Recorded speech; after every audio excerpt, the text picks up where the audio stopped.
الحمدللہ والصلاة والسلام علی رسول اللہ اما بعد۔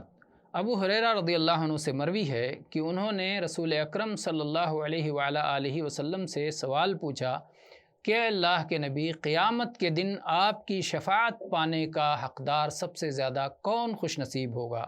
تو اللہ کے رسول صلی اللہ علیہ وسلم نے فرمایا، ابو ہریرہ، میرا خیال تھا کہ اس حدیث کے بارے میں تمہارے سوا اور کوئی نہیں پوچھے گا، تم سے پہلے اور کوئی نہیں پوچھے گا۔ اس حدیث کے پوچھنے میں تم سب سے پہلے نمبر پر رہو گے، کیونکہ میں حدیث کے سیکھنے میں تمہارے حرص کو دیکھ رہا ہوں۔ پھر آپ صلی اللہ علیہ وسلم نے جواب دیا، آپ نے ان کی حوصلہ افزائی فرمائی، ان کی تعریف کی، اور پھر آپ نے فرمایا کہ قیامت کے دن میری شفاعت پانے والا سعادت مند خوش نصیب شخص وہ ہوگا جس نے اپنے جی کے خلوص کے ساتھ، اپنے دل کے خلوص کے ساتھ لا الہ الا اللہ کلمہ توحید کا اقرار کیا ہوگا۔ اس حدیث کی تخریج امام بخاری رحمہ اللہ نے کی ہے۔